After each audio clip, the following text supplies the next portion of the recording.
If everyone could make their way to their seats, we will get started here shortly.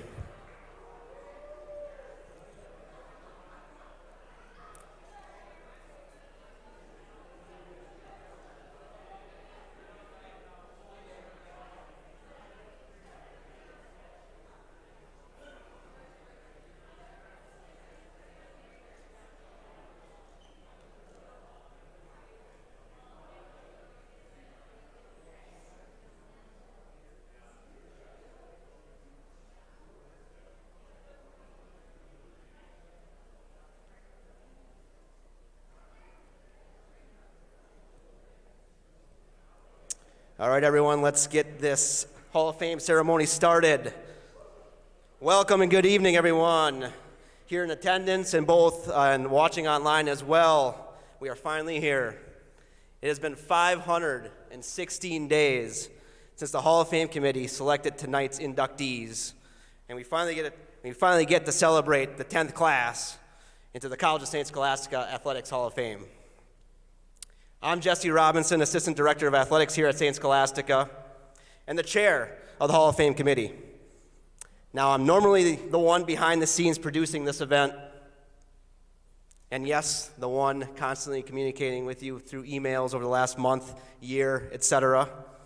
But tonight I'll be your master of ceremonies. One would wonder whose silly idea was it to have myself be the MC when we're in the presence of a Chad Salmela or a Joe Wickland. They would be much, much more entertaining. To say a lot has happened since our committee selected this 2020 class is an understatement. When it comes to CSS athletics, we had a fall semester where we did not compete for the first time since starting intercollegiate athletics. And then in turn, had our first ever semester in the spring where 19 of our 22 intercollegiate teams competed in what I like to call our first and hopefully last sprawl season, spring-fall. But probably the biggest news that happened since this class was announced is the College of St. Scholastica's acceptance into the MIAC, the Minnesota Intercollegiate Athletic Conference. It's something that's been long sought after by this institution since it started intercollegiate athletics in 1972. I think it's safe to say that the individuals inducted this evening, along with the inductees of the previous 9 classes, have been instrumental in putting the College of St. Scholastica in a position to attract the attention of one of the top academic and athletic Division III conferences in the nation. Tonight's inductees are on the Mount Rushmore of each of their respective programs. As the school embarks on the 50 years of intercollegiate athletics next year, we can't wait to see what the next 50 years has in store with the foundation set by the individuals in this room tonight. So at this time, I would like to introduce our college president to the stage, Dr. Barbara McDonald, to say a few words.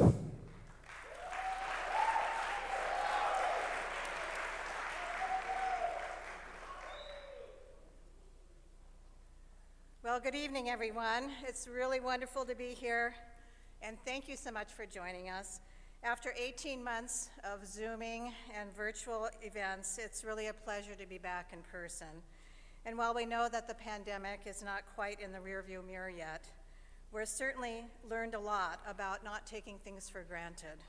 The opportunity to get together to celebrate our Hall of Fame inductees, to share a meal together, and probably more important, to share the great memories and stories that have made the Saints athletic family so strong. But first and foremost, congratulations to this year's Hall of Fame class. Can we give them a round of applause, please?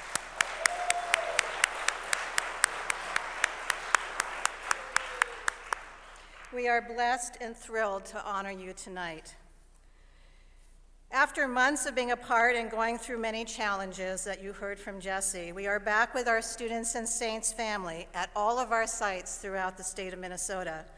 In this 110th year of our history, we celebrate our Benedictine value of the year, love of learning. And we lean into what it means about transmitting the treasures of human cultures to new generations. And it's certainly been a year of learning and transitions as we entered the new conference, the Minnesota Intercollegiate Athletic Conference, or MIAC. This has been a dream long in coming, and I want to thank the coaches, our athletic administrative staff, as well as our student athletes for taking that leap together.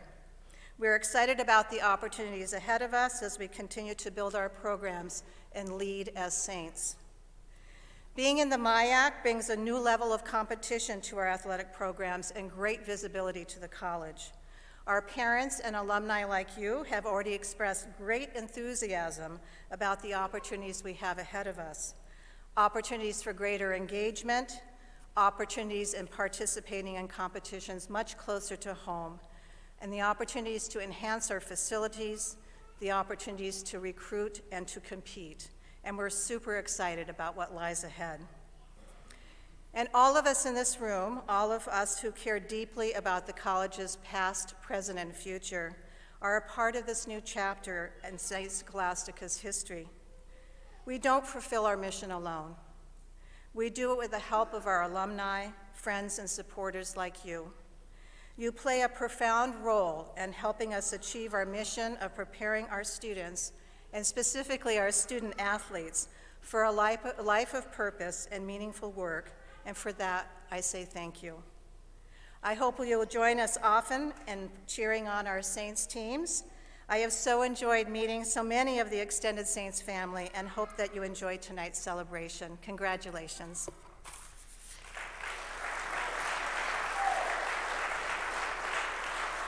One more job I have is to introduce Marissa Edwards, our interim athletic director.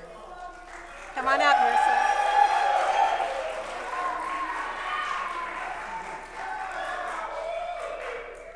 Well, I love it. Thank you. Thank you, guys. Thank you, Dr. McDonald. Your leadership has been just absolutely amazing. Your support has been on spot. We could not have a better president, and as most of you know, the transitions have been a little crazy these past couple years, but right now I think we have a fantastic leader at the helm that is going to help our athletics keep moving forward. So I have a couple congratulations first. Jen Hauk, congratulations to you. Derek Johnson, Caitlin Meager, Toby Peter, Greg Young, and our 2000 NAIA Baseball Championship team. Congratulations to all of you. You have earned a spot in our Athletics Hall of Fame, and I could not be more excited to induct all of you this evening. We have some special guests in the audience tonight, too.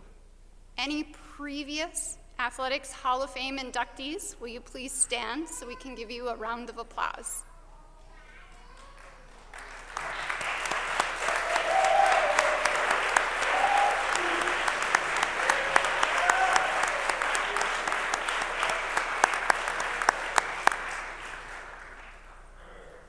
I appreciate all of you being here tonight. Your support is tremendous, and it goes to show that every inductee has another year to come back and support the next class.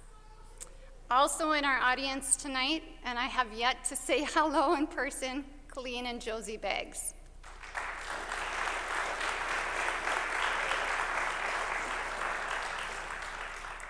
We have another great guest in our audience this evening, Russ Burnson.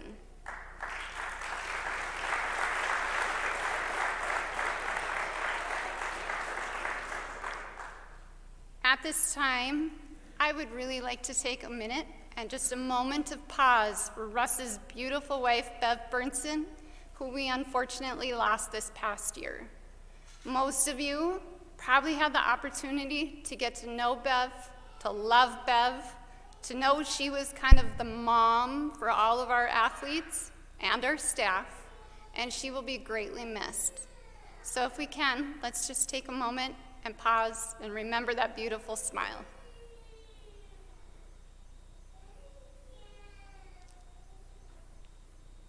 Thank you. I have another exciting announcement to make. Dan Sealer, one of our other former Hall of Fame inductees, has been has graciously given to the athletic department. And when you come back next year, which I hope you all do, I would like you to please visit the Dan Sealer Entry Hall and the new home of the Hall of Fame. In the BWC, on the right-hand side in the B entry doors, this December, January, during our break, we will be renovating that space and moving our Athletics Hall of Fame front and center. Jesse has done a great job. We'll have a beautiful touch screen. Your names, our previous inductees' names, will all be present in a beautiful and welcoming space. So I hope you are able to come back and see that. Dan has also graciously donated to the college some new soccer bench shields. So those will be coming next spring, and our student athletes will have a beautiful covered bench, nicely logoed up at the soccer fields. So congrats to our soccer guys up there.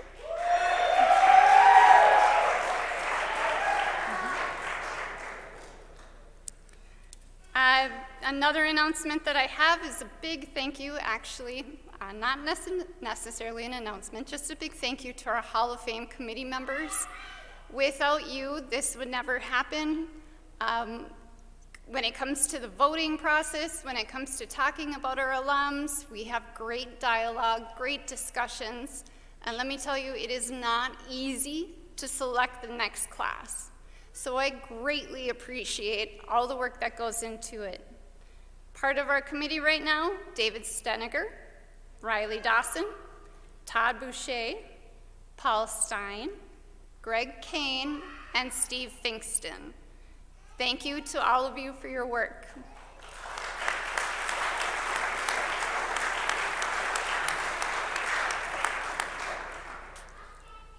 And I need to give a very big thank you to Jesse Robinson. Yeah.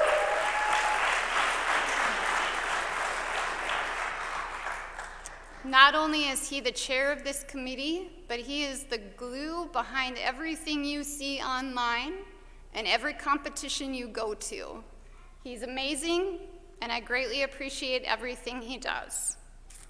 And to the student athletes that are here tonight, thank you for being here.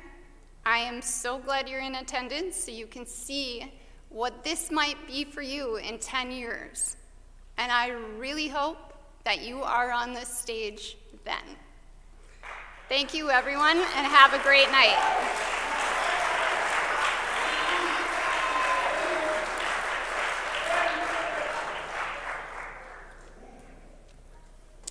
Thank you, Marissa, and thanks for the words, Dr. McDonald. At this time, I would like to welcome one of my favorite people to the stage, Sister Lisa Maurer, to deliver the invocation.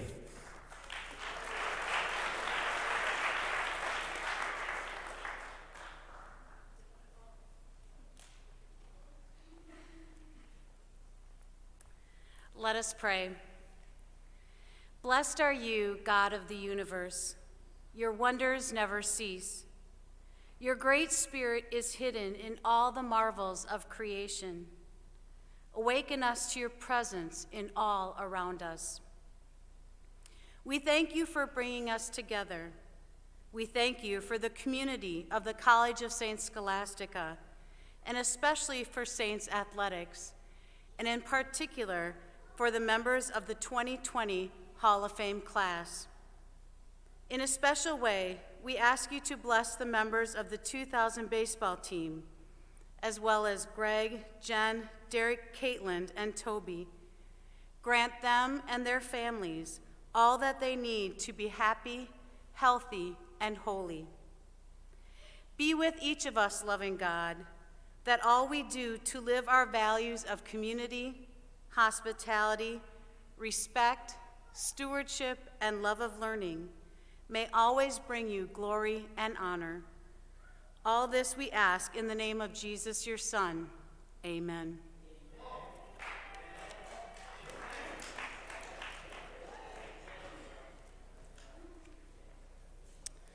Thank you, Sister Lisa. Before we get tonight's program started, I'd like to give out a few thank yous. First, I'd like to thank Airmark, Bruce, and the St. Scholastica Dining Service for providing the food and beverage for tonight's social. Let's give them a round of applause.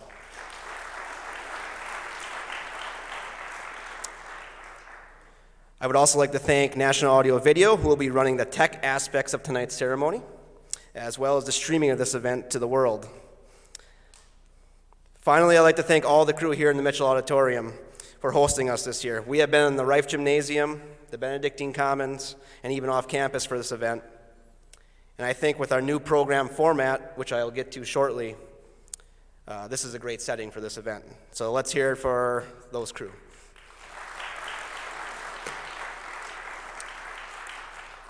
With that, let's get tonight's program started. As I mentioned, this year's program will take on a new look as compared to the previous 9 induction ceremonies. Not only in this new venue, but also how we recognize our inductees. Tonight we will introduce each of the 2020 Hall of Fame inductees with tribute videos put together by our very own assistant softball coach, Katie White. For each inductee, we will play the video. Once done, I will then read superlatives on each inductees, and then we'll welcome them to the stage to present their plaques where they will give their acceptance speeches. All right, sound like a plan? Let's get started. All right, ladies and gentlemen, our first inductee of the evening of the 2020 class, which comes from the sport of baseball, Mr. Greg Young.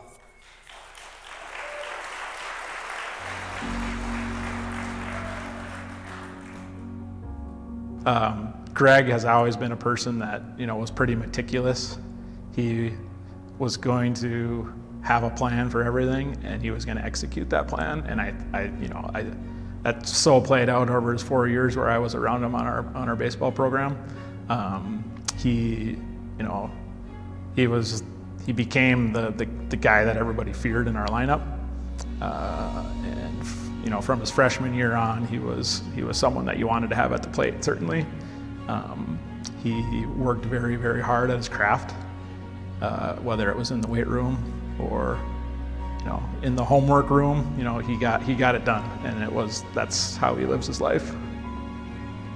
Well, he came in as a second baseman that could hit. We quickly moved him to an outfielder where he became a good outfielder who could really hit.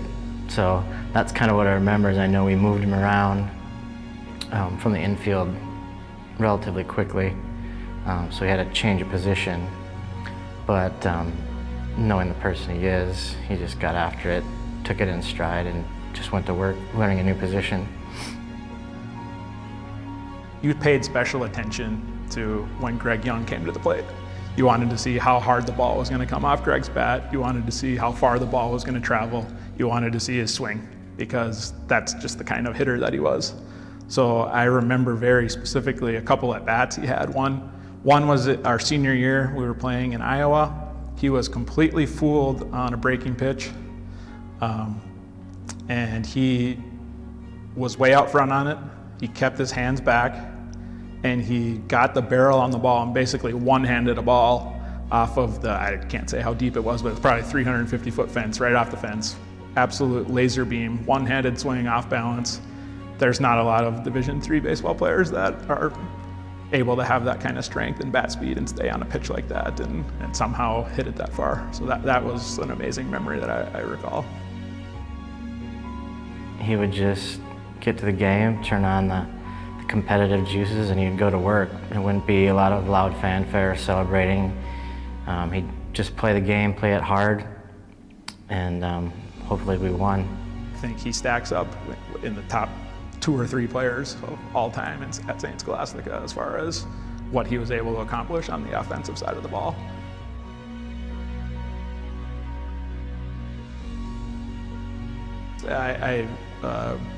Such a deserving, honor here. I'm extremely proud of him for all that he's accomplished in his life.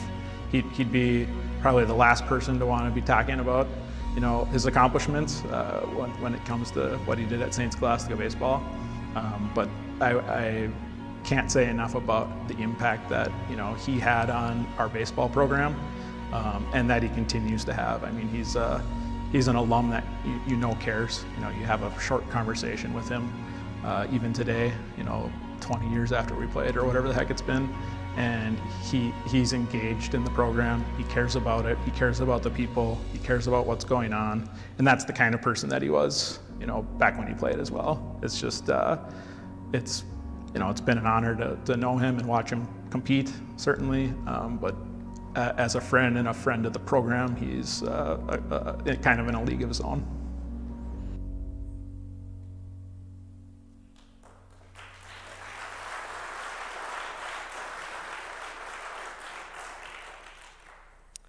So Greg was a 2001 NAIA Region Player of the Year. He was a two-time second-team NAIA All-American in 2001 and 2002, three-time NAIA Academic All-American, two-time UMAC Player of the Year. He holds the program record for career batting average and slugging percentage and is tied for career triples. He also ranks second in program history in career home runs and runs batted in. Ladies and gentlemen, let's welcome to the stage our first inductee of the 2020 class and the sixth individual from the baseball program to be inducted, Greg Young.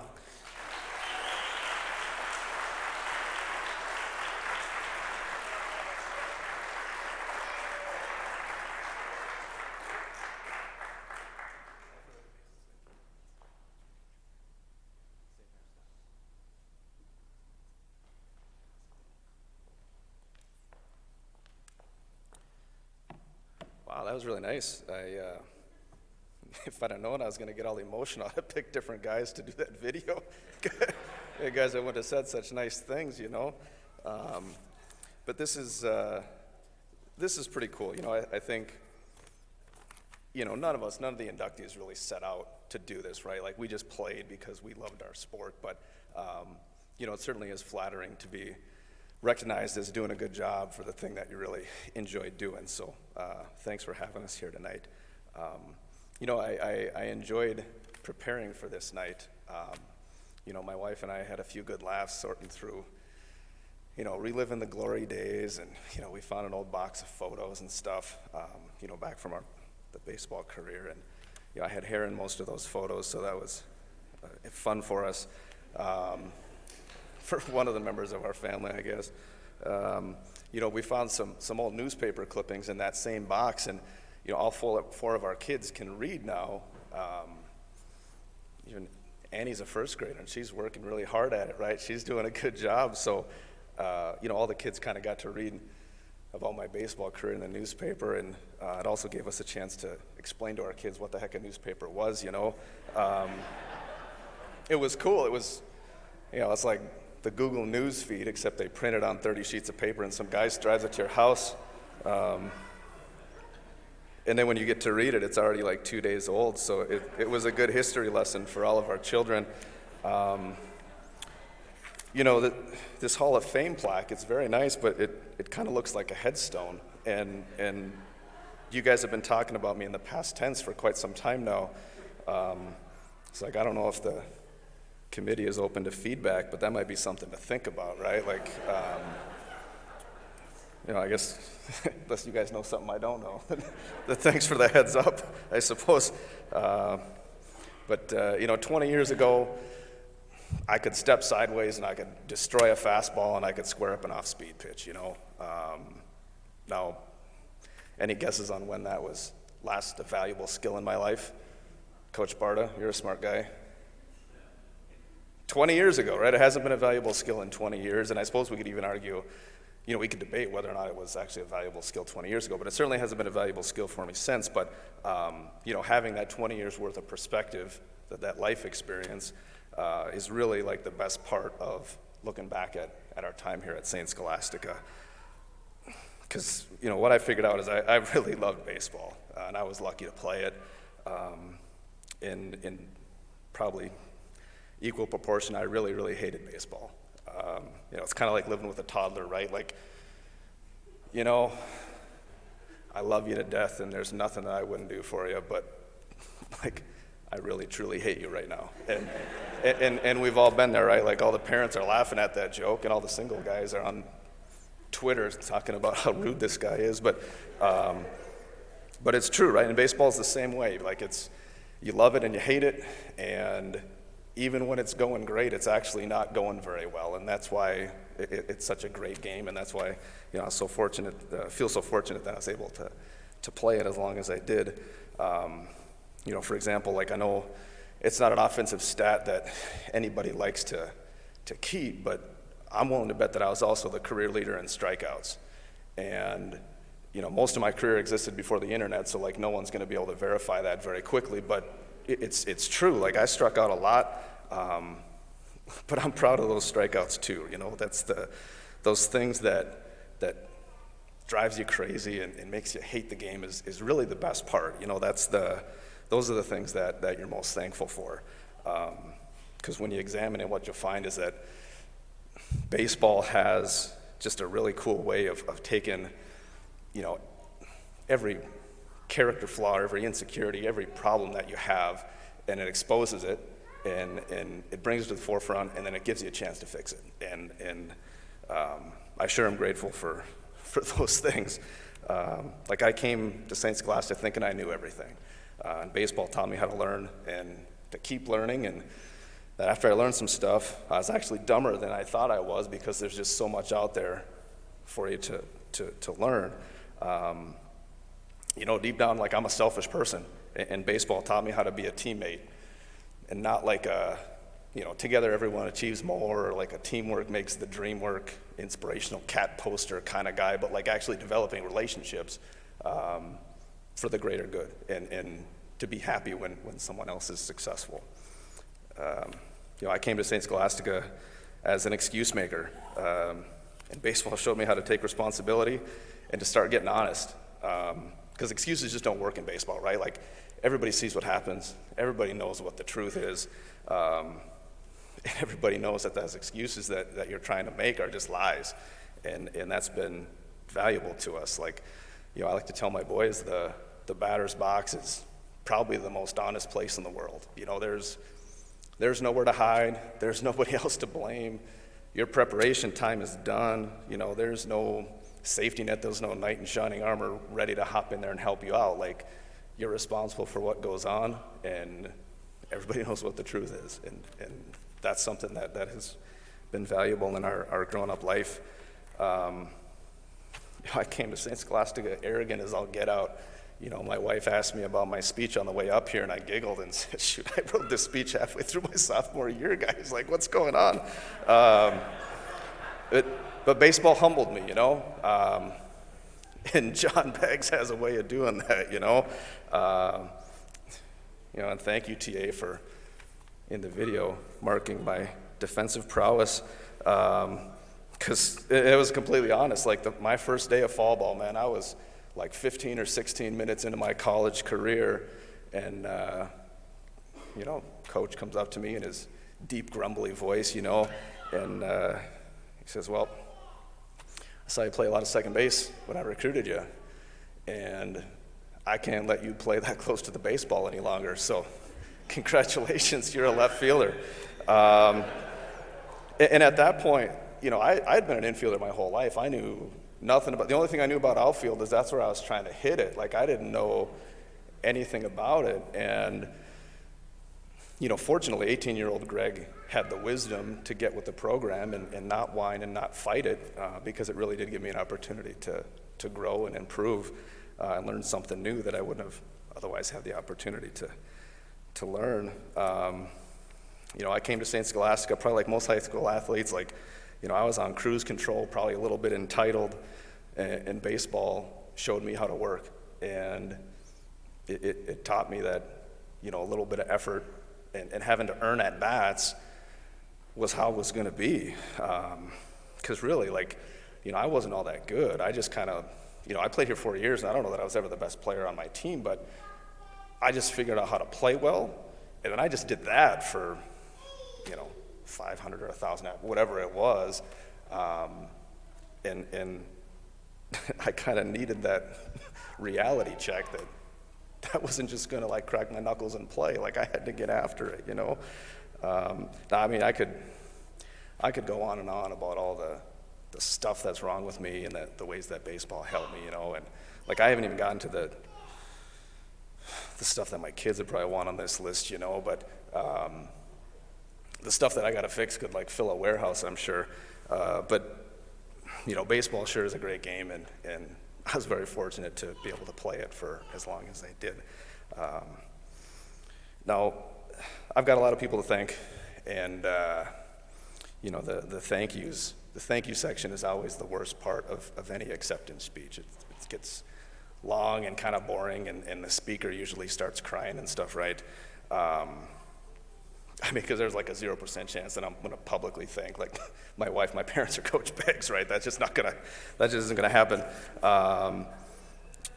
And when you start making your list of all the people that have helped you out and that deserve a thank you, like, I'm gonna accidentally forget somebody that truly does deserve to be thanked. So I'm gonna skip that part altogether. And I'll just leave it at this. Baseball is a team game, and I've been lucky that, I've relied on a lot of people along the way, and a lot of people have supported me along the way. And a lot of them are in the room tonight. So thank you.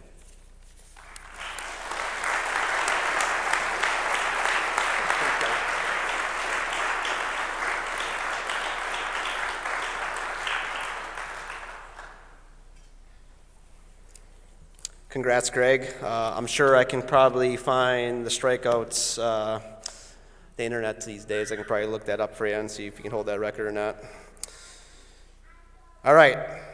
Our next inductee of the evening comes from the sports of women's track and field and cross country. Ladies and gentlemen, our next inductee to class of 2020 is Jen Hulk Zwick.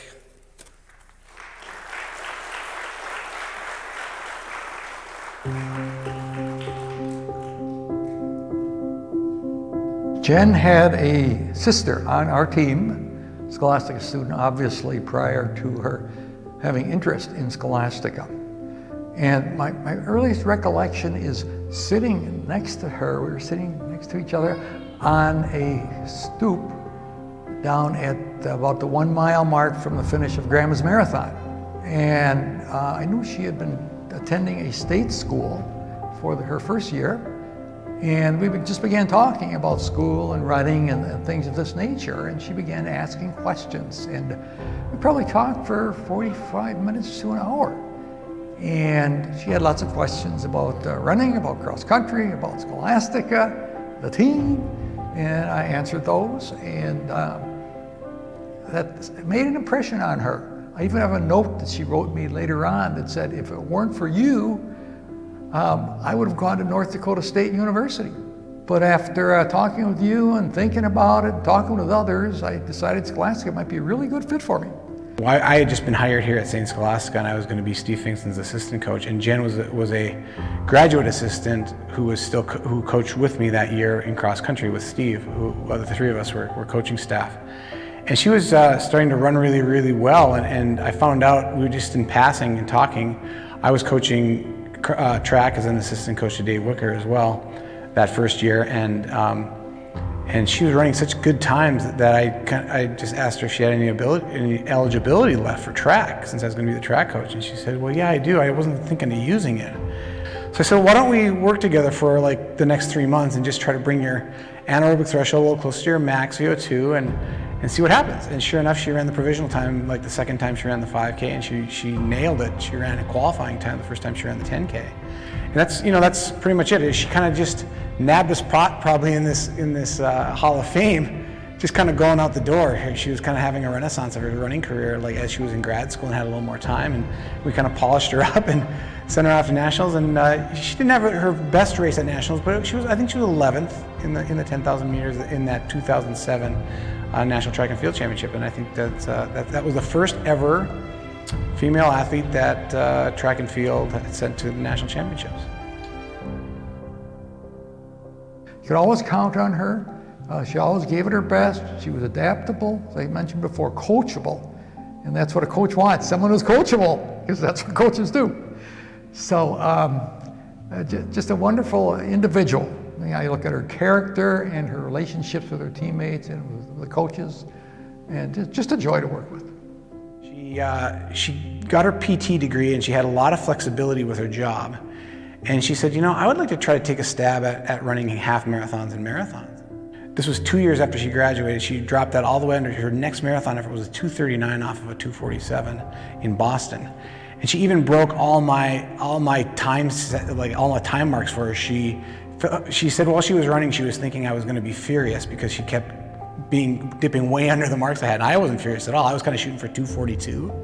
She hit 2:39 in that second marathon, and she continued to drop time all the way down to 2:33 in 2011. She was I think she was the 10th fastest marathoner in the United States in 2011, and that was at Grandma's Marathon here where she finished, I think she finished third, or she finished fifth in a very competitive field. It was really great.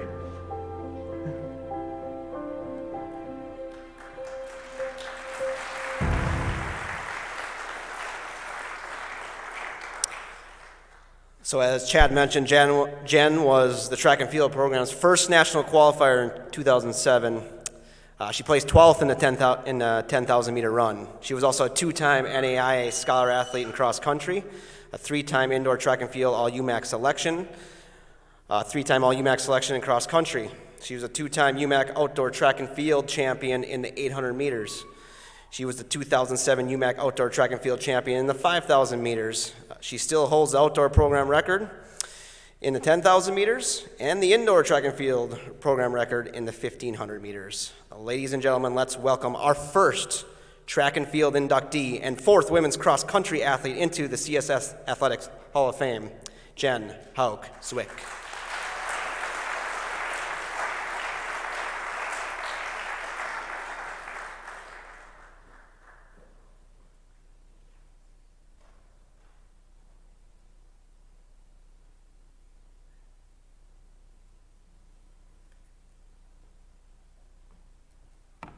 Wow, thank you for that. That was so kind.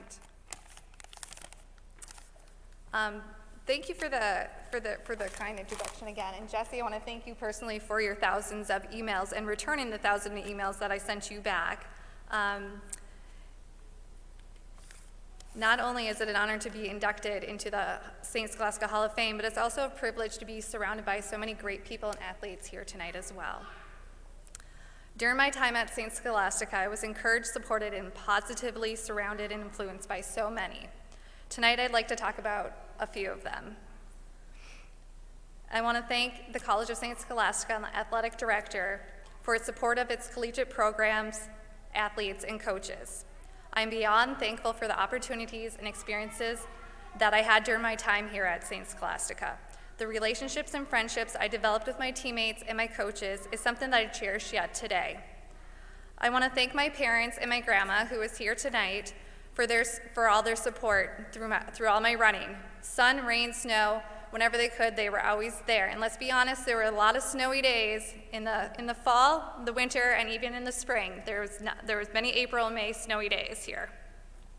And my grandma, I want to thank her personally too, who's also here tonight. Although she has 50 grandchildren, she still found some way to magically appear at every event that I had that she could. And I really appreciate that. That meant a lot. I also want to thank my sister Diana, who is here tonight, for sharing her love of running with me. I'm also very thankful that I was not good at the sport of volleyball, and it led me to pursue a different sport. And as Steve mentioned also, my sister was the first to attend St. Scholastica, and I'm very thankful that she chose this school and that I ended up having a conversation with Steve and ended up here at St. Scholastica. And I also would like to thank my family and my daughter, my baby girl, Emily, who's in the audience and who's very bored and thinking, Mommy's speech is very boring. I promise you, baby, you'll understand someday. And I hope to attend an event like this for you as well. And also my husband, Jordan, who is in the audience as well. I want to thank him for always being my biggest supporter. And we live in Raleigh, North Carolina, and within 30 seconds, I think our books for flight to be here tonight. Actually, maybe it was more like 10 seconds. He's also a runner, so we've been able to share the love of running together, and I really appreciate him very much. Lastly, I would like to thank all the coaches that I worked with during my time here. I truly feel like I was blessed to have some of the best coaches and be surrounded and supported by them. Steve, you were a wonderful coach to run with, And I truly feel not only did you care about us as athletes, but even so more as individuals, and it is an honor to be inducted into the Hall of Fame with you as well. And Chad, I truly feel if I had not met you, I would not be here tonight. As you mentioned in the video, how you brought me into your office and you spoke about how I should run another year. I still had eligibility. I was very focused in on grad school. I was still running. But I remember looking at the times, and we just discussed this tonight. To me, it felt like the times I need to run were minutes faster than I'd ever run before. I kind of left in disbelief, thinking, I really don't think that I'm going to go to nationals, but hey, it'd be fun to run again and be part of a team. I really enjoy that. And sure enough, I was wrong. You were right. I ended up qualifying for nationals, and I still remember that meet at Drake Relays and just the feeling that I had while I accomplished something that I never felt I was capable of is truly something I'll never forget. And I'm also very thankful for your continued wanting to work with me as CSS paved the way, and you still work with me. I was able to have a professional running career for a period of time after. And I truly thank you for that, and I look forward to the day that you're inducted into the Hall of Fame here as well. I truly hope to inspire others. In high school, I never won a state championship. I never attended a state meet. Well, I did as a fan, but I never competed in one. In high school, I don't remember breaking 6:30 in the mile, maybe not even 7 minutes. And I went from not barely breaking 7 minutes in a mile to qualifying for a Division III national track championship to, as Chad mentioned, being top 10th marathon women's runner in 2011. And again, I want to thank everybody for the induction. It's truly an honor, and I want to thank you for sharing it with me, and congratulations again to the rest of the inductees. Thank you so much.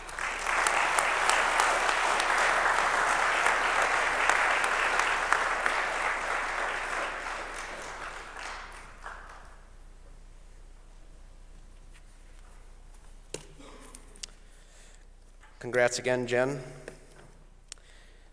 Moving on, now on to our third inductee this evening, which comes from the men's basketball program, Derek Johnson.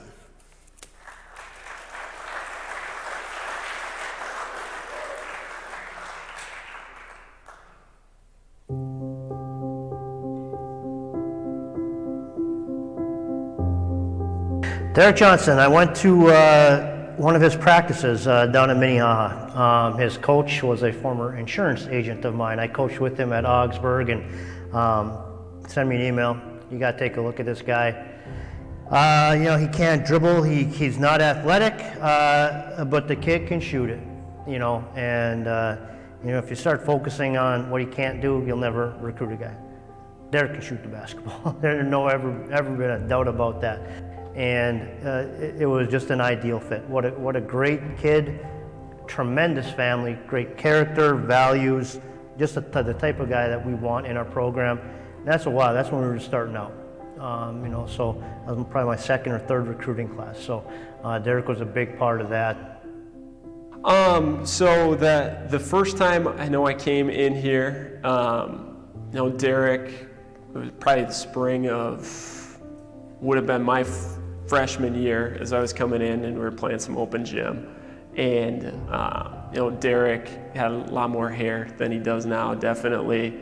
And he's just kind of one of those guys who's running up and down the floor and just stroking everything and kind of trying to figure out, like, who is this guy? Like, I don't know what else he can do quite yet, but he makes everything. So that was definitely kind of the first impression from open gym number one, when I knew no one here, and I definitely remember that about Derek. Not too long into it, we figured out in a hurry that Derek is going to score a whole bunch of points for us and be kind of focal point of our offense. And, he just kind of continued doing that for the next 3 seasons. But at the same time, he was also going to be that guy as a basketball player who's going to step in and take charges and set screens and do all of the other little things. I think probably the best way to describe Derek as a teammate and a friend and all that sort of stuff later on is I don't think you're ever going to have an interaction with him where you walk away feeling worse, where he just kind of has that energy, and that's pretty much been the same my entire time knowing him. A tournament game at home against Bethany. I believe Bethany won one of the two. He came down, he pulled from deep. We're talking logo, hash mark, deep. And the crowd, wham, nails it. He just, those types of things. He just had a knack for that shot. He was going to shoot an air ball every single game, no doubt about it. But he always hit the big shot.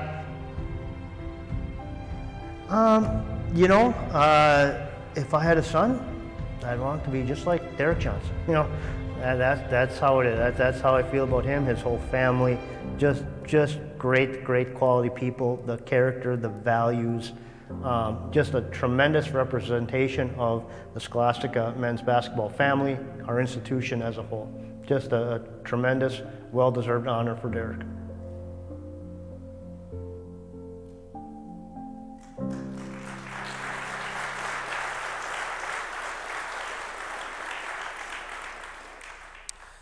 So Derek was one of two players in the men's basketball program's history to be a 3-time first-team All-UMAC selection.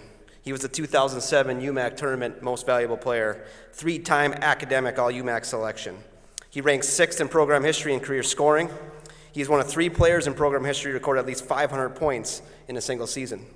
He holds the single-game program records for points scored. He holds the program record for three-pointers made in a career. And he holds the program record for three-pointers made in a season. Ladies and gentlemen, the 4th men's basketball player to be inducted into the CSS Athletics Hall of Fame, Derek Johnson.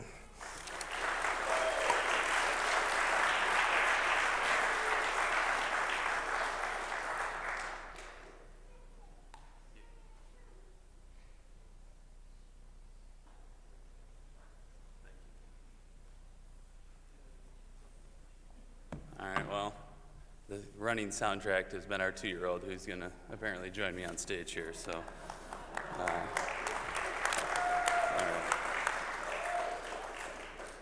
She's been the one talking while others have been speaking tonight. So, which I warned all of my family that was going to happen. So, first of all, thank you to St. Scholastica. Thank you to the Hall of Fame committee, Jesse, for your countless hours over the last 18 months putting this all together in the middle of a global pandemic.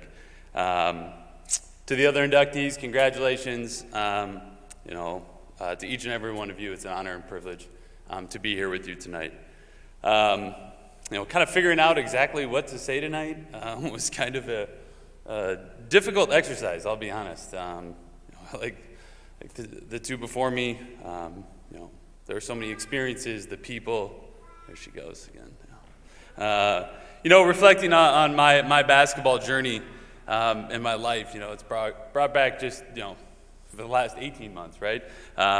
Different moments in time, different people, my teammates.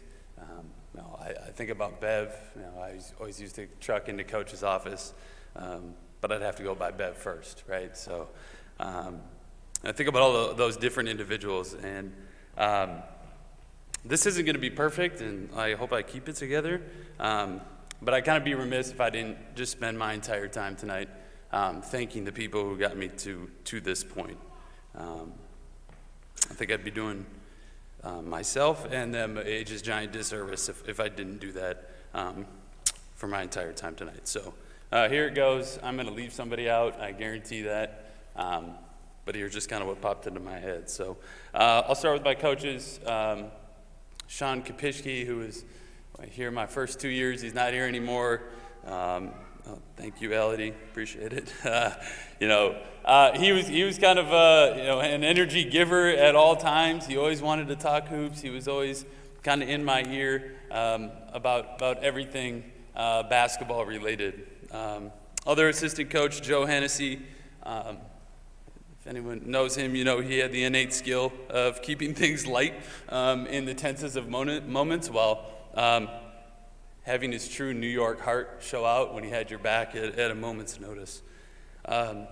Sneddy, as the video said, like, thanks for believing in a scrawny, slow, unathletic high schooler who could really only do one thing, and I'm not really sure by the time I graduated I could do a whole lot more. But in all seriousness, thank you for giving me the opportunity to be part of this program, for giving me the freedom to be me, to fire from absurd distances at any moment in time, and just for pushing me to be a better player, person, and leader. I can say, we got a team coming tonight. Part of my, reflection over the past, 18 months has really been, Coach, that my greatest achievement as a basketball player, hands down, is winning 3 conference championships. It's kind of what I set out to do every single year. It had nothing to do with me individually. It was about our team as a whole, and that's truly what I'm most proud about. I can say basketball was one of the greatest joys. Playing college basketball was one of the greatest joys of my life. I met some of my best friends, and I learned some life lessons that still resonate with me today. My teammates, I was shaped by, seniors my freshman year, like Chris Rauschenfels, who was inducted a handful of years ago. He kind of showed me how to treat freshmen coming into a program, how to set a good example. I had influenced by the energy of people like Kyle Allen and Jordan Horsch, who were way more emotional than me and hyper-competitive at times, which is exactly what I needed. And then I was a better basketball player because of people like Brady Zupke, who was up on a picture. I could go on and on about every teammate I had over the course of 4 years. But the truth is, I literally would not be standing here tonight if it wasn't for the sacrifice that every single one of my teammates made for me. It's the God's honest truth. I couldn't dribble. I couldn't defend to save my life. Like Schmitty said, I occasionally would step in someone's way, and they'd run me over, so I'd make a defensive play. But I really, had success on the basketball court because of what others were willing to do for me. And so I cherish all those moments we had together, the joys of winning. That's what I'm talking about over there. And I'm beyond fortunate to actually have 2 of my teammates with me here tonight. They're teammates, they're lifelong friends.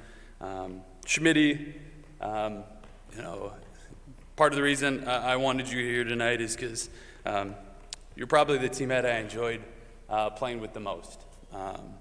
You had an incredible basketball IQ that was compatible with mine, which is why you still occasionally get some 9:30 p.m. phone calls after one of our basketball games. Our games complemented each other, and you kind of knew exactly what needed to be done and when to do it. And I literally played the best basketball of my life playing next to you. Owen, I wanted you to be here tonight because you're the teammate I respected the most. You put everyone else first. You competed on a daily basis. You literally gave everything you had and pushed me to be better. For those of you in the crowd, I think you could dig through every single box score, and I think you would find that Owen and I actually never stepped foot on the court together as teammates. But what he was is he was the borderline annoying and physical defender who was always standing across from me at practice, pushing me, fouling me, but for another day. But we literally battled every single day, and it was kind of a mini showdown on a day-to-day basis. We kind of relish these exchanges. We talk about them still to the day. And he's absolutely a huge part of why I'm standing with you all this evening. Thank you both for being great teammates and for being even better friends. To my parents, Mom, you were a stabilizing influence on my entire basketball career. You showed up, you lent an ear in my frustrating moments, supported me through the ups and downs, and always remained upbeat and positive, which sustained me. My mom also has a mean hook shot, which I apologize. Stenny wouldn't let me fire that one in a game. Dad, I'm not quite sure how to express a lifetime of gratitude in basketball in a few sentences. Your love for basketball is why I love basketball. You let me tag around to Gus Mackers, men's league games, Gopher games, NBA games. Literally every basketball experience I have as a fan, player, or now even a coach, high school coach, involves you. You taught me how to shoot, showed me how to play the game the right way, and you always had that knack for the timely advice or words of wisdom when I needed it the most. Mom and Dad, thank you for your constant love, support, encouragement throughout my entire life. There's a handful of sentences, doesn't even do justice. To my sister, Allie, I don't know, she's got a 3-month-old rolling around somewhere over here. I don't even quite know where to start here. You've been my greatest fan since day one. This includes being told to calm down by a high school official in 6th grade because you were getting a little out of control and upset with some officiating. Or just hopping in a car on a Saturday morning after you played one of your high school games to come up and watch me play.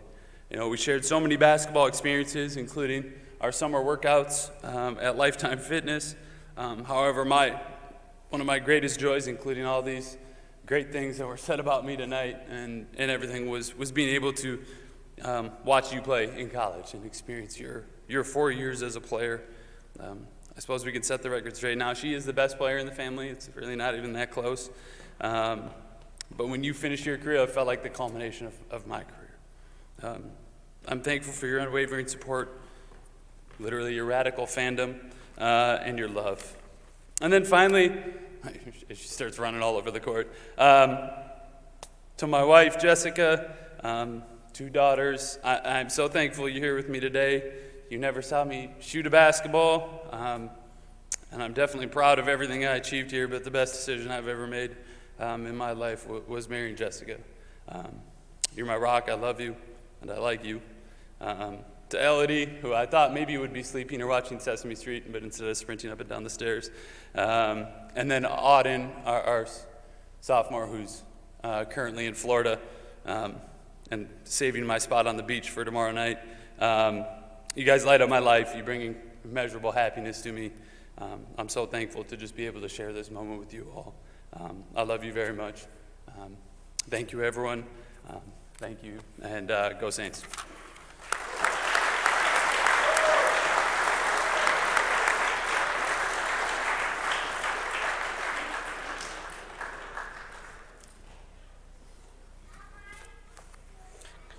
Congrats, Derek.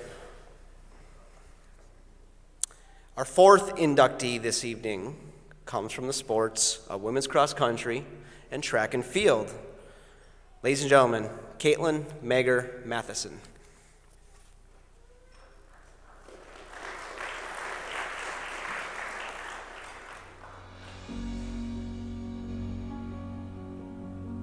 Caitlin started her post-high school education down the street, so to speak, was there for a couple of years, and then decided that she wanted to be a nurse.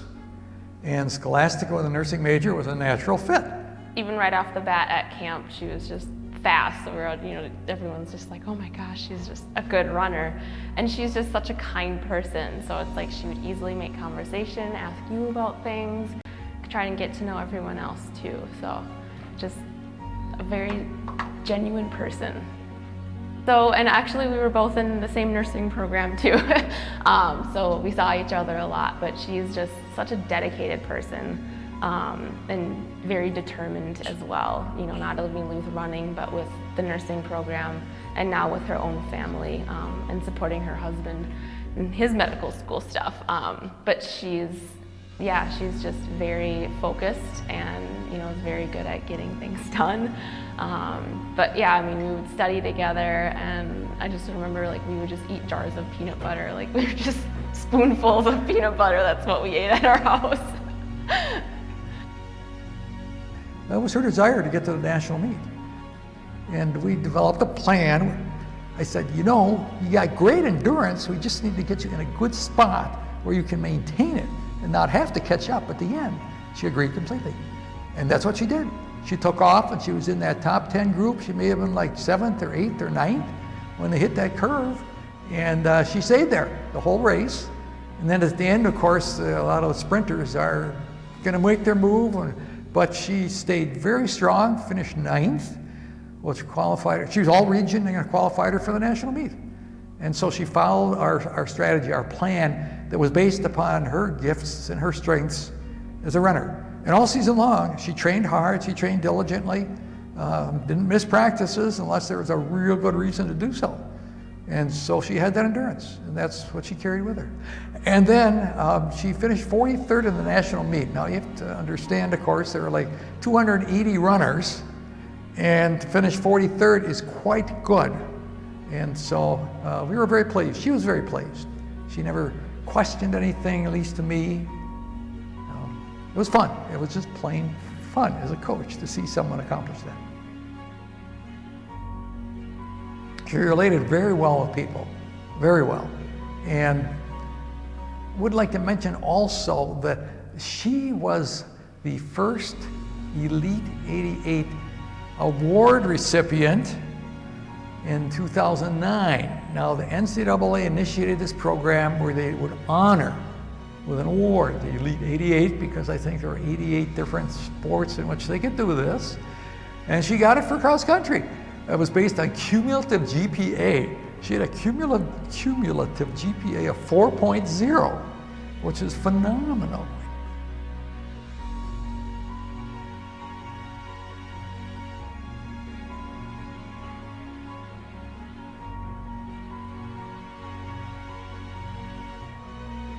It's a huge honor. Congratulations to Caitlin. And it's been cool to be part of her journey, not only as an athlete, but just in life too.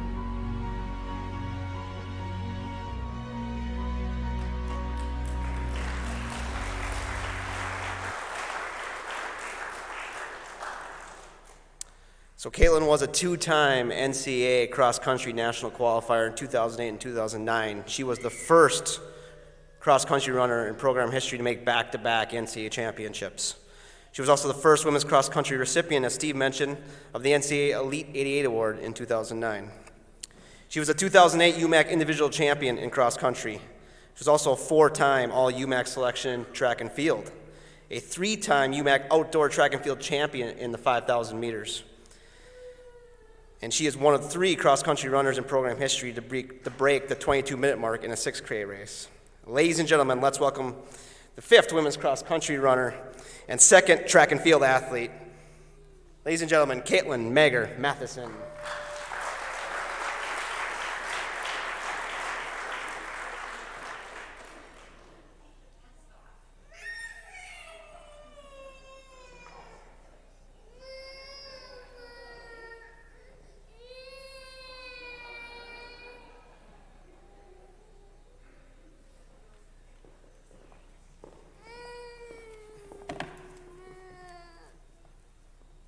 He's never awake past 7:30.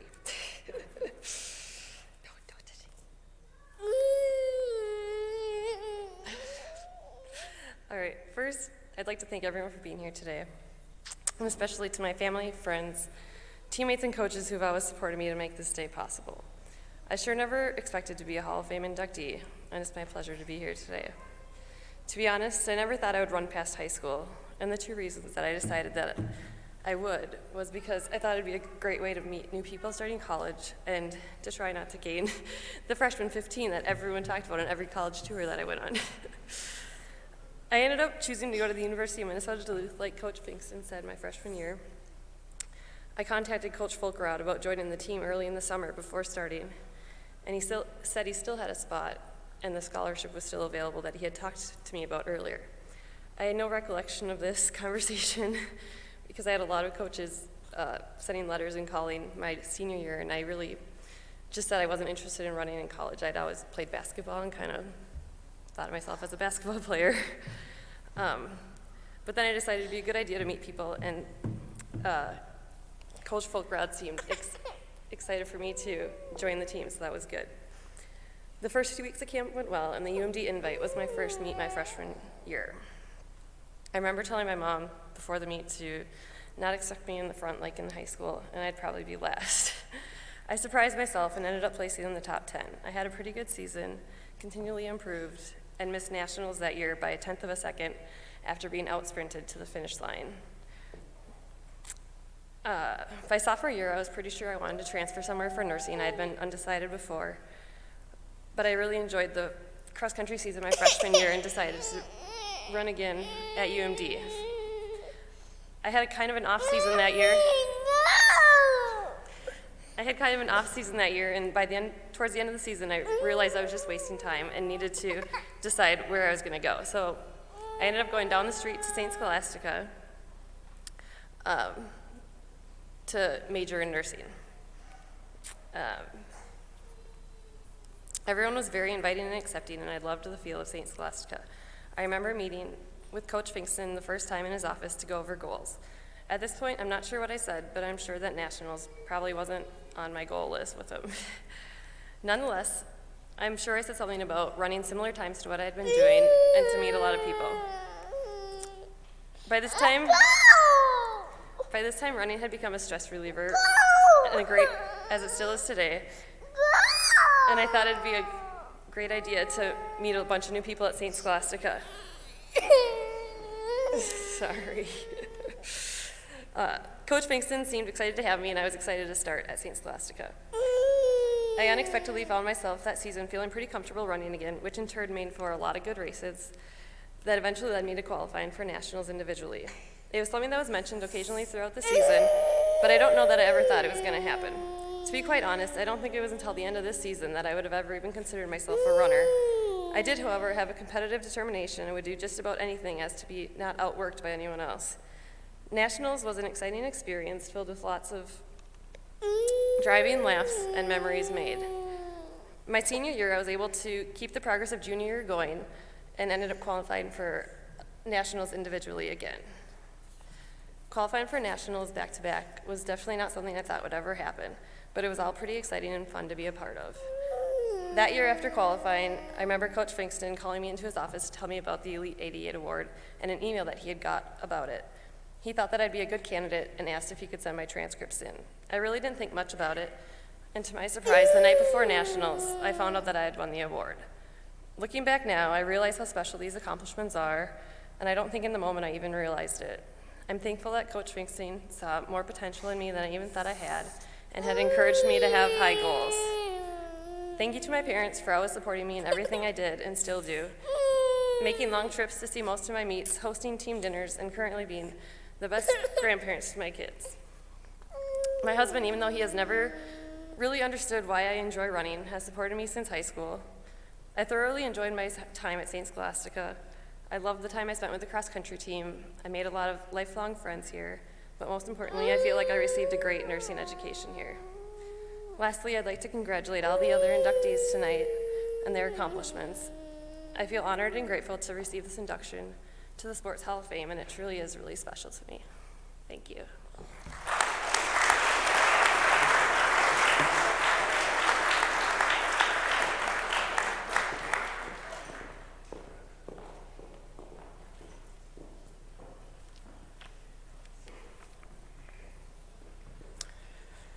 Congrats again, Caitlin. All right, let's recognize now our final individual inductee into the St. Scholastica Athletics Hall of Fame this evening, coming from the sport of men's soccer, Toby Peter.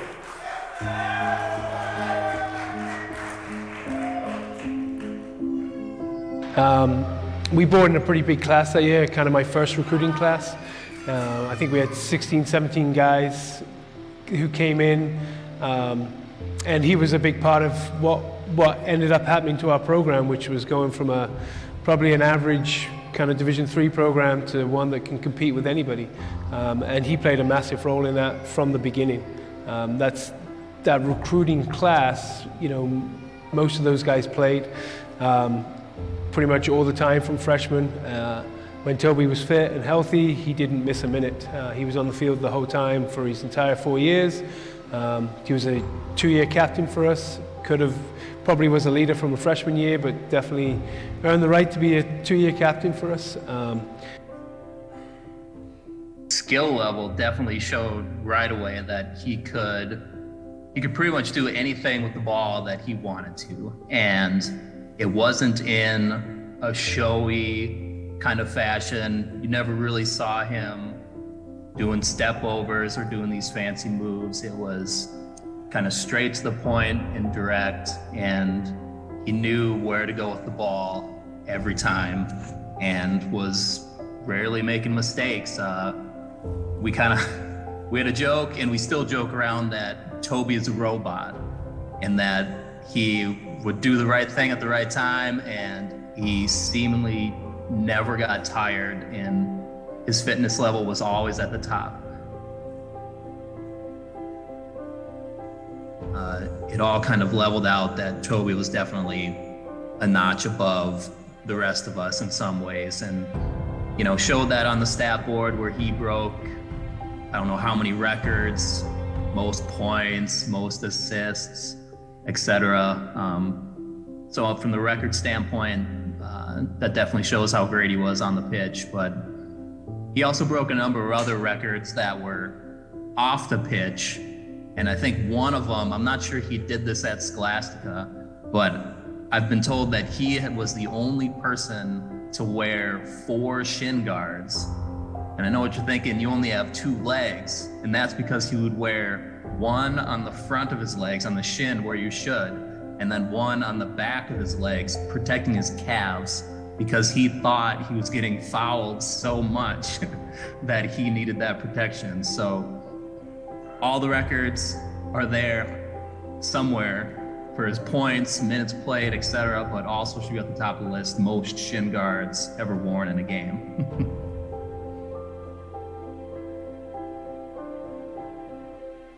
He really drove that team along, and obviously we brought in some other really good players with him, but he was kind of the catalyst that I think drove that team, and played in the middle of the park, and when he went on those long runs, he could really go past people, score goals, set people up.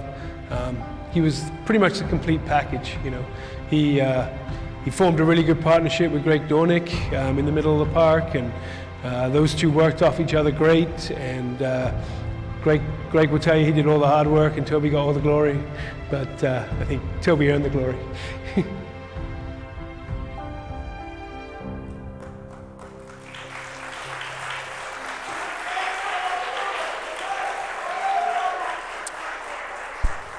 So Toby was the first men's soccer player to be a 2-time UMAC Player of the Year, being named in 2007 and 2009.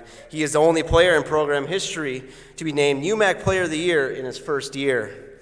He was a 4-time first-team All-UMAC choice and the 2009 UMAC Tournament MVP. He became the first St. Scholastica athlete to be named a first-team COSIDA Academic All-American in 2010, and he was a second-team Academic All-American in 2009. He holds a program record for game-winning goals in the season, and he currently ranks 10th in program history with 102 career points.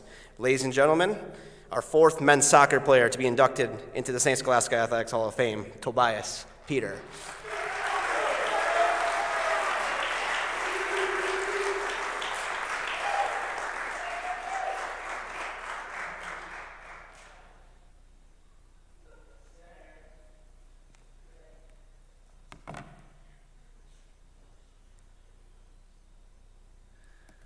Wow, certainly wasn't expecting that level of support here. Thanks to the guys up there.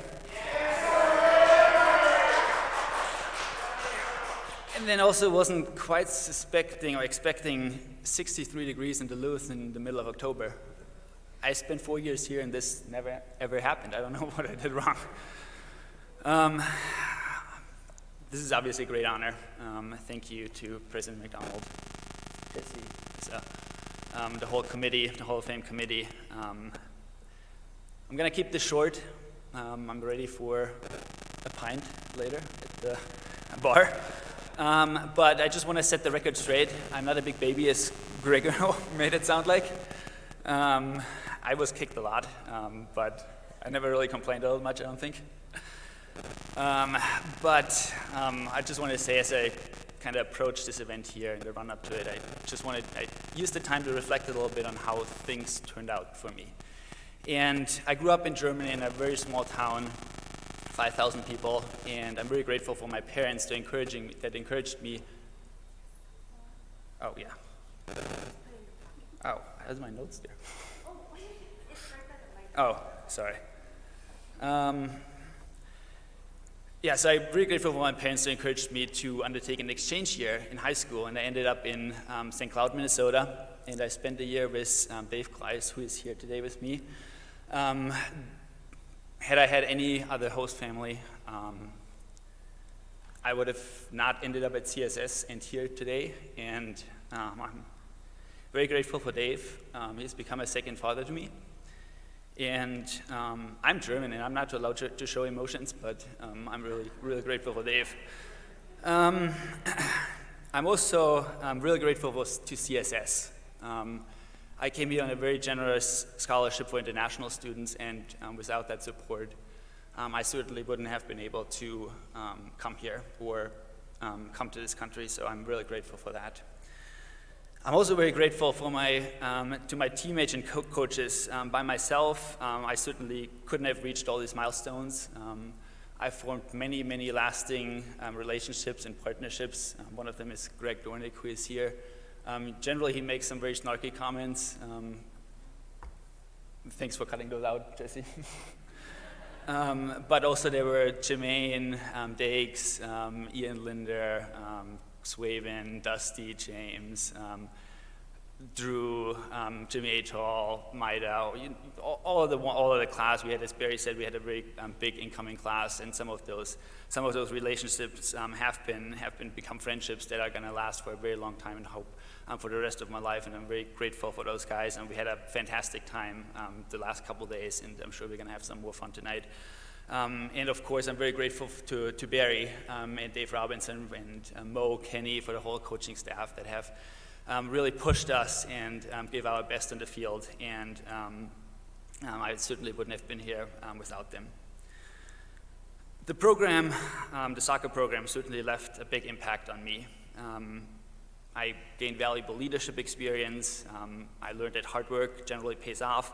And I learned to balance very competing interests from school and soccer. And just for the people up there, the incoming class, the new class, just want to tell you guys, enjoy your 4 years here. They're going to fly by really, really quickly, and you're going to look back to it and you're going to say, this was the time of my life. And kind of keep pushing yourselves. It's going to be a lot easier if you guys form lasting connections like we did. It's going to be a lot easier to play and have success. So, word of advice, take that to your heart when you go out there. Become close friends on and off the field, and just push each other. And you'll see what it's all going to be, possible when you do that. I also would be quite remiss if I didn't mention the academic experience that I had at CSS. And I formed some really close and really great relationships with my professors here, Randall Poole, Tony Barrett, Bob Hoffman, just to name a few. And these relationships have really enabled me to go to graduate school and have the job now that I really love in Washington, D.C., and not just succeed on the pitch, but also professionally. I feel deeply honored to be in the Hall of Fame now, and just to having attended CSS. So thank you from the bottom of my heart. This was a fantastic experience.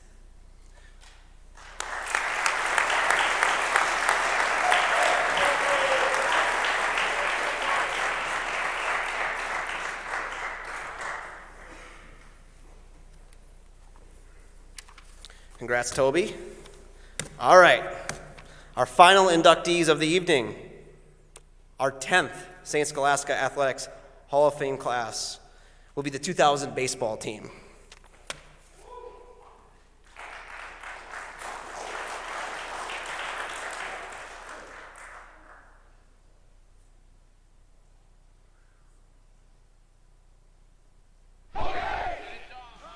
Just being a part of Saints history is just a big honor.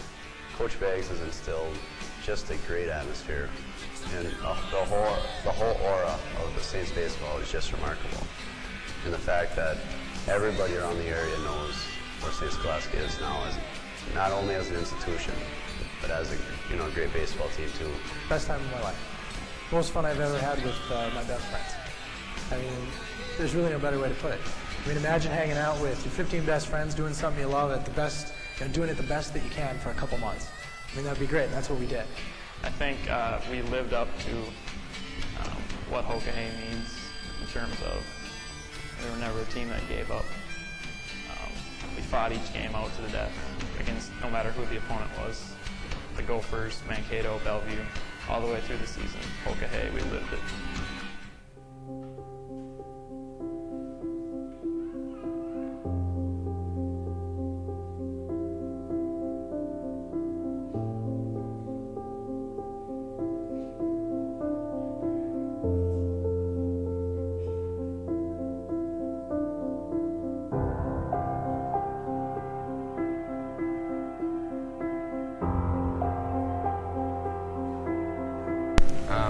I throw against those guys in the cage in the off season or during the season, and they're tough outs. 1 through 9 basically. They're going to get it done. And being a pitcher, having that run support behind you, like I said against the Gophers, they're going to put up 5-6 runs, probably more a game. So it's real comfortable when you're a pitcher to have that behind you. As a team, it's the best overall offensive lineup we've had since I've been there. You have Lapine, Leland, and Harriman returning. They've been consistent pretty much for the 4 years they were there. They had great senior seasons, and then, like I mentioned, Greg Young stepping up, Gabe Francine stepping up in his role, alternating at second base. Joey Wood came back off a good sophomore season and moved from probably hitting 7th for us to hitting 4th. Nick Bjerken, who we didn't even expect anything out of just because of the accident that happened, contributed greatly.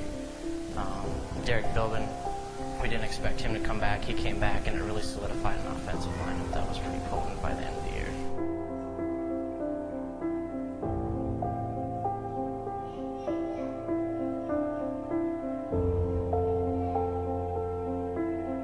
Games after opening the conference season, the Saints were on a 20-game win streak and were now 4-time conference champions. Going to the UMAC tournament, we're 32-8. We're on a 17-game winning streak. All that means nothing, because if you don't win the UMAC tournament, you don't go to the regionals. So while those games might have looked funny on the score sheet because we blew some teams out, those are big games because without winning those 4 contests, you don't move on to the regional. We started the last game of the championship game, and it was going in. I mean, we know we're going to win. It's just a matter by how many runs, and use it basically as a tune-up for our playoff. So when you get to the tournament, you're not winning the trophy, you're claiming it. We're taking what's ours, and that's 98, 99, 2000, all the way through. That's ours. It's ours next year. It's ours the year after that.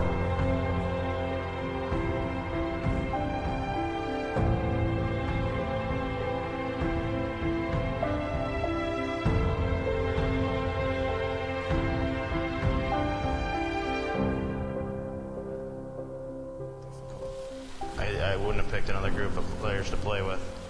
I mean, they're all my best friends still. That comes all from Coach Baggs, I think. Here at Scholastica, it's about baseball, but it's about more than that. And you take so much from the friendships you gain on into your life, to the next level of your life. After the Bellevue game, I don't know how I'm going to feel at the end of this year when I'm all done, but the way I felt at the end of that game was like I was done. I wasn't even thinking about next year. It was that emotional for me because those are the guys I'd played with for 3 years.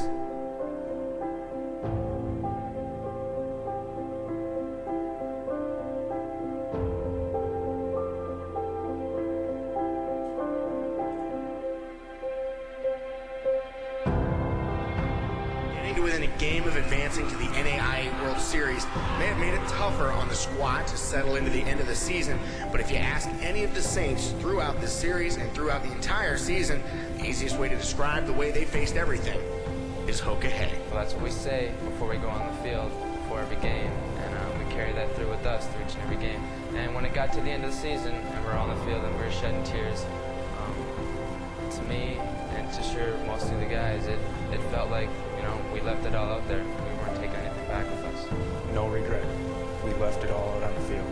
And there's nothing that I as a captain or any of the other captains could ask out of anybody.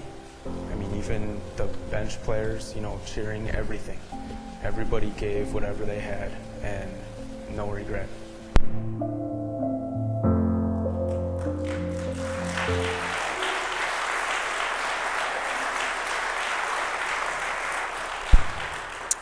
So that was a video that was put together by Chris Long back in 2000 after the season.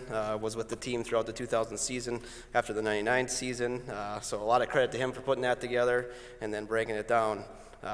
For all you guys, I do have the digital version of that, so I'll be sharing it to all the baseball, from all the members of the baseball team, so you'll have a digital version to have, you know, seemingly forever now. So, anyway, the 2000 baseball team, the only regional champion in program history. It's one of two teams to win at least 40 games in a season. The team set a program record with 540 runs, which still stands today. The team featured CSS Hall of Famers and All-Americans Justin Harriman, Leland Swenson, and Corey Kemp. The team was coached by CSS Hall of Famer and ABC Regional Coach of the Year, the late John Baggs. The baseball team will be the 10th St. Scholastica team inducted. Now, before we introduce the members of the squad in attendance here tonight, I would like to first recognize and welcome to the stage the man who was an assistant coach on that squad and still is an assistant coach for the baseball program today. Ladies and gentlemen, entering his 29th year as a Saints baseball assistant, 1992 CSS grad, TA Tim Anderson.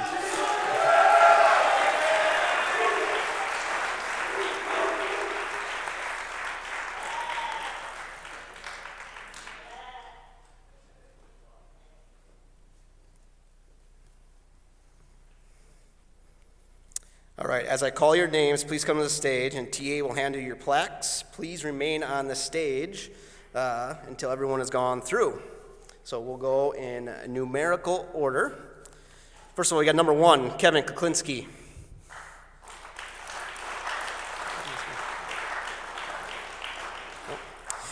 Number 2, Josh Lampa. Number 3, Greg Young.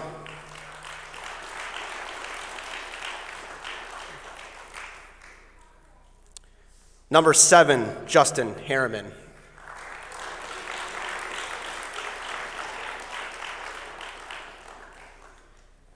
Number 8, Joel Wickland.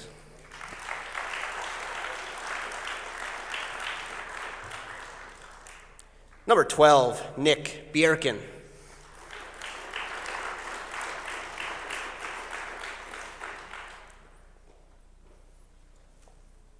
Number 16, Tom Beresford.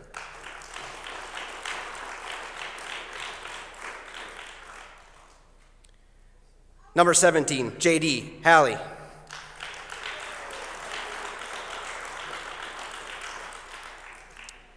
Number 18, Corey Kemp.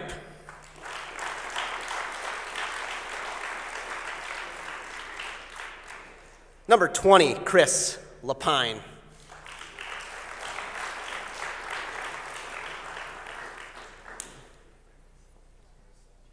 Number 22, Nate Allberg.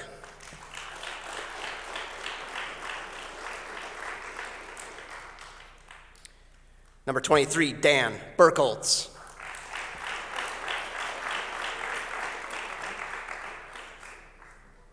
Number 24, Kevin Kuklis.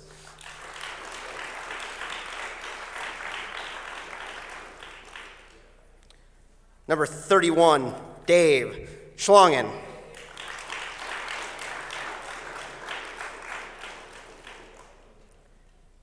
And number 35, Brian Malaver.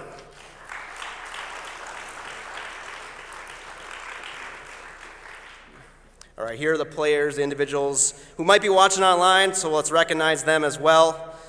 We got number 6, Jordan Reingens. We got number 9, Leland Swenson. We got number 10, Kyle Tomich. We got number 11, Ted Swanson. We got number 15, Jamie Steinberg. Number 19, Dustin Lundeen.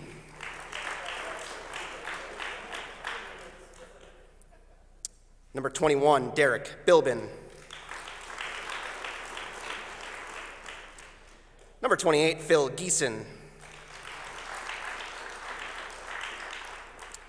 Number 30, Jesse Steerwalt. Number 32, Joey Wood.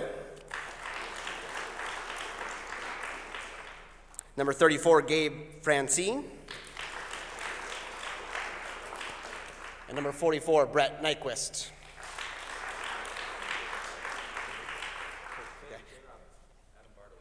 I know, we're getting to the staff. We're getting to the coaching staff, outside TA. All right, now the staff of that squad.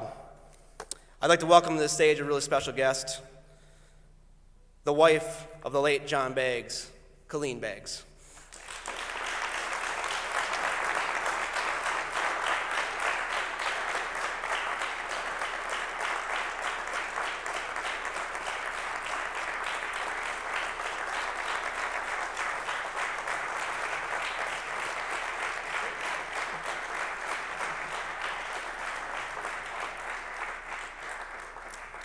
And then our last coach on that squad, last assistant, Mr. Adam Barta.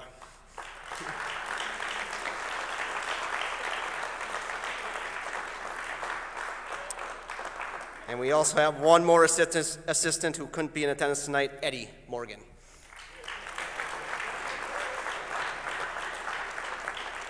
Ladies and gentlemen, the 2000 regional champion baseball squad.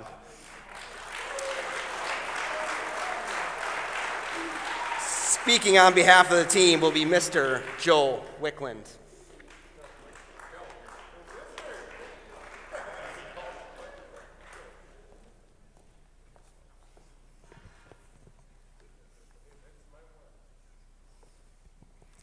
Before we tie together the group behind me, that motley crew, to our other incredible inductees, as well as our alma mater, I think it's important to sometimes you talk about unimportant things, and sometimes the important stuff gets buried. So today I kind of want to focus on the important stuff. So let's start with the thank yous, obviously to those who voted for the 2000 Saints baseball team to receive this honor. We're incredibly humbled and grateful, so thank you. To our other inductees tonight, Toby, Caitlin, Derek, Jen, and of course Greg, congratulations, and thank you for letting our team be a part of your special night. It is an honor to go into the CSS Athletics Hall of Fame with such great individual athletes. To those teachers, Steve Fingston, the great Dr. Tammy Ostrander, her husband, staff members, and truly everyone at the college who has helped make this group behind me of people's academic and athletic experience so wonderful and successful in the late 1990s and 2000s, thank you. To the parents of all of these dudes behind me, whose investments in time, treasure, and love helped turn all of these people into saints somehow here at St. Scholastica, thank you. To the coaching staff, from Adam Barta, Eddie Morgan, and I think he is worth his own round of applause, so please, Tim Anderson.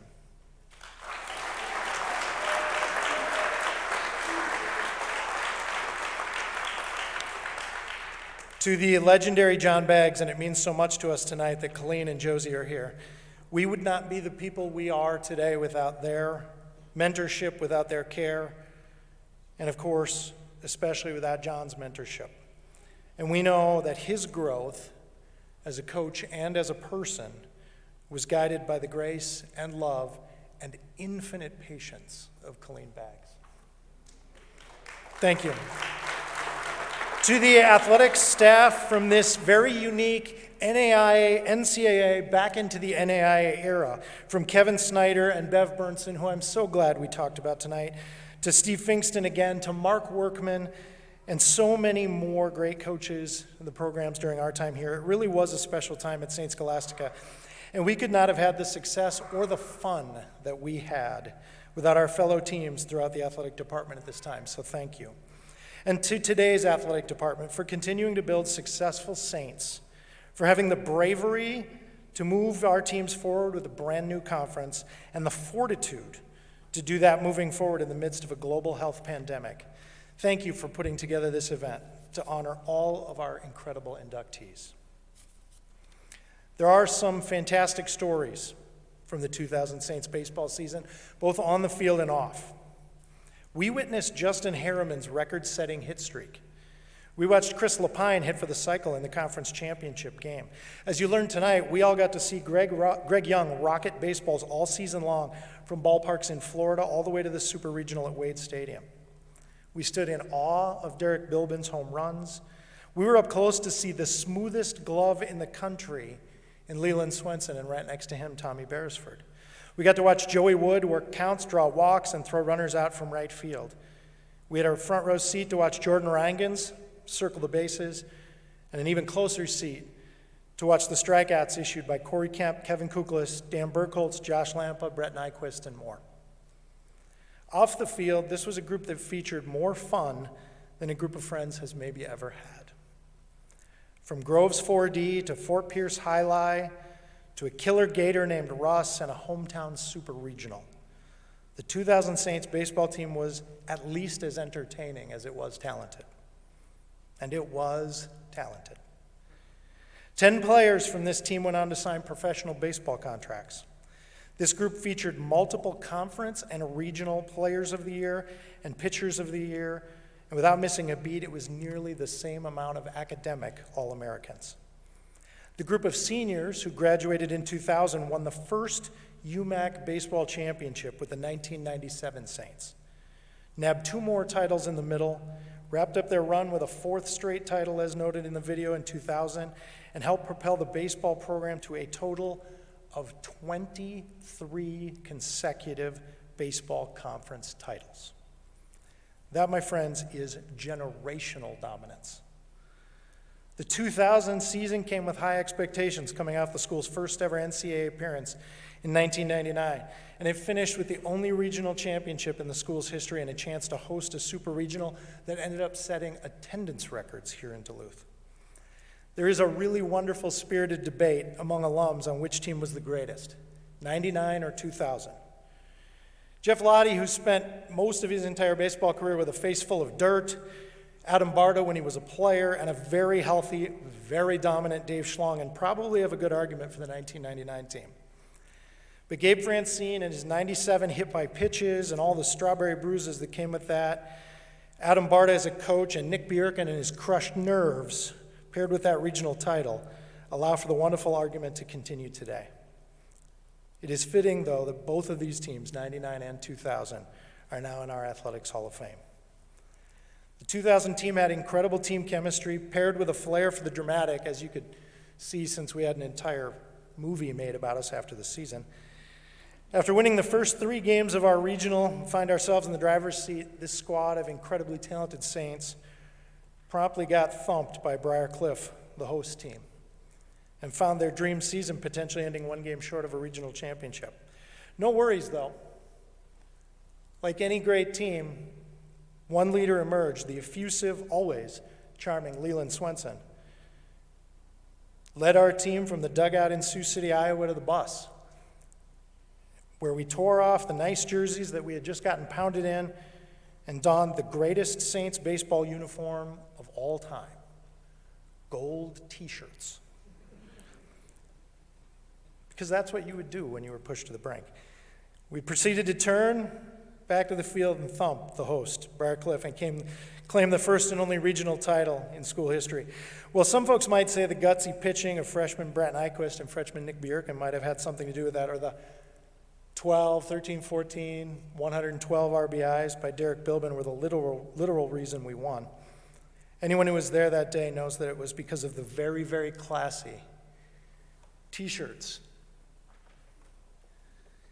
And for those of you who know about swag, I want to be really, really obvious. They were t-shirts. You're inducting a team into the Hall of Fame tonight whose proudest moments were in some very substandard swag. As we get older, become parents and coaches ourselves, I think the way that we look back on this special team and this season likely evolves. But what I think this team was, and what it gave us and can continue to give all of us today, is what ties all of our great inductees and our school together today. And that's love. Because what the 2000 baseball team showed me at age 22 and continues to show me today is the importance of doing something you love in a place that you love with people you love. That's love, a couple of times over. It's love with a multiplication sign. It's exponential love. Listening to all the speeches tonight, whether we were hearing from two top-notch scorers in Derek and Toby, or a pair of elite runners, Jen and Caitlin, or our line drive hitter, what is apparent is that even in individual success, it takes teammates, it takes coaches, it takes parents, professors, staff, it takes an entire college. It takes all of those people caring for you, supporting you, and cheering you on. It takes those groups pushing you, driving you to be the best that you can be, and sometimes even swearing at you, as was our experience with Coach Baggs on just a few occasions.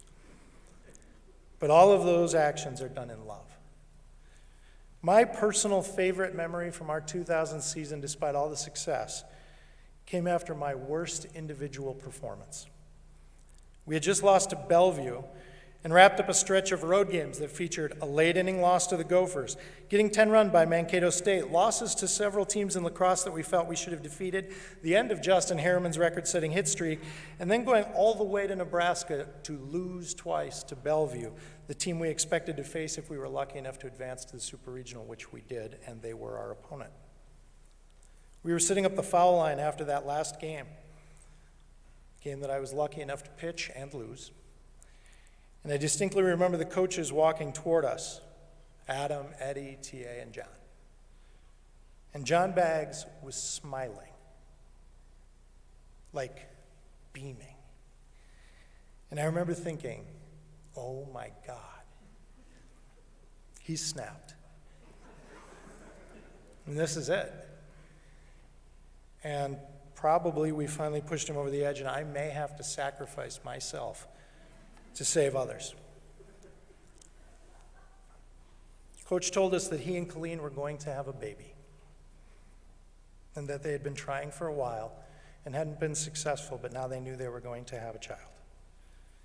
He said that there were things that were so much more important than what we were doing in baseball, and that he hoped we'd learn that someday. To be honest, it was really waves and waves of relief that poured over me at that moment, because a bus ride from Omaha to Duluth is long, and a lot of variables can happen with an angry Coach Baggs.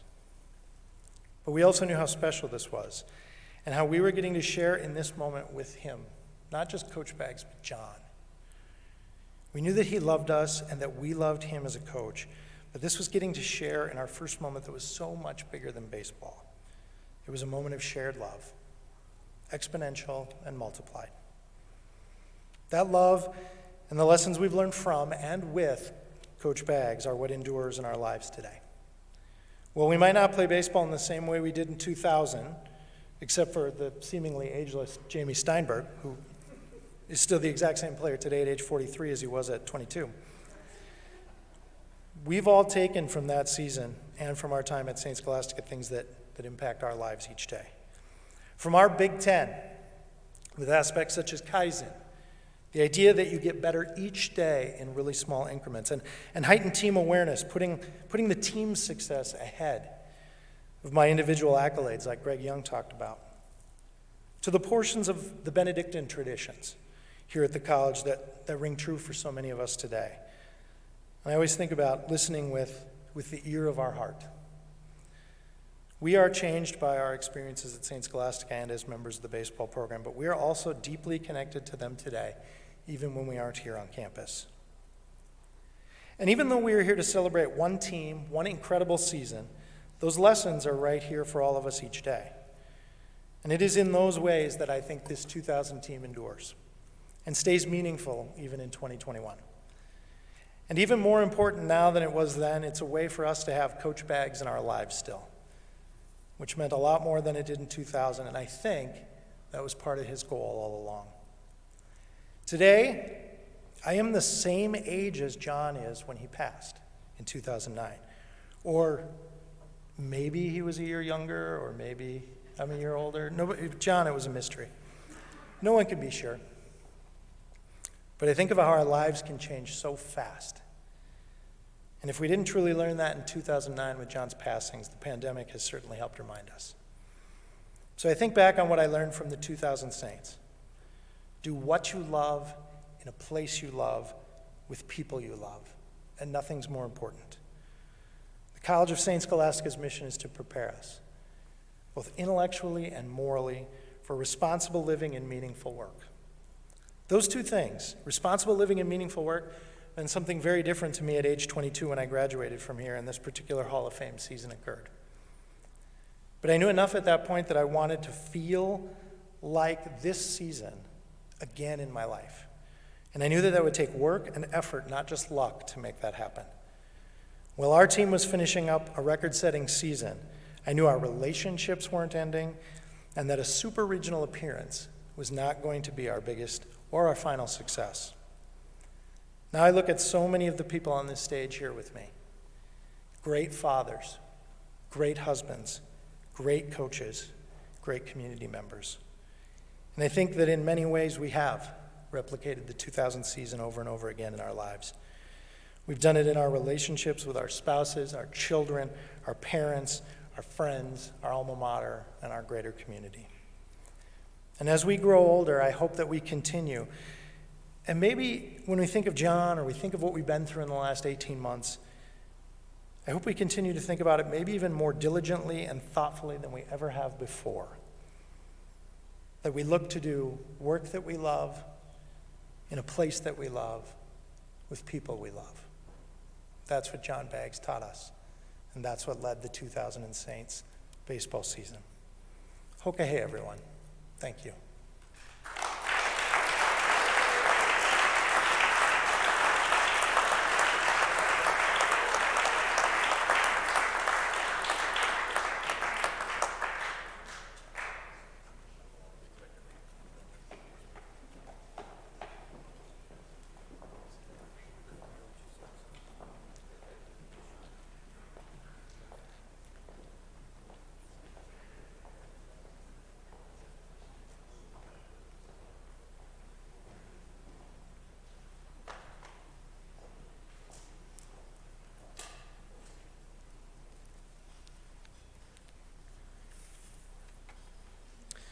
Let's hear it again for our 2020 Hall of Fame class, the 2000 baseball team. Jen Howe, Caitlin Mager, Greg Young, Derek Johnson, Toby Peter. Once again, I'd like to let's give a shout out to our St. Scholastica Food Service for the social, Mitchell Auditorium crew for hosting this event, National Audio Video for the run of show, and Steve Mattson for the photography. So let's give a round of applause for them one more time. The thank you continues, Advantage Emblem for the plaques, and also Katie White for the video. So I hope you enjoyed the new format. A couple of housekeeping items. I know everyone likes photos. We gotta take one more, and maybe I'm throwing my photographer for a loop here. The whole class come up on stage at the end of the show here, end of the program, and we'll have a whole class, 2020 class picture. Also, reminder, we'll have a post-reception social down the street at the corner of Kenwood and Arrowhead at Crooked Pint Ale House, and if you could all head that way, that'd be great. And I hope you enjoyed this different format here in the Mitchell Auditorium. Once again, congratulations to our 2020 St. Scholastica Athletics Hall of Fame class. Thanks for coming, everybody.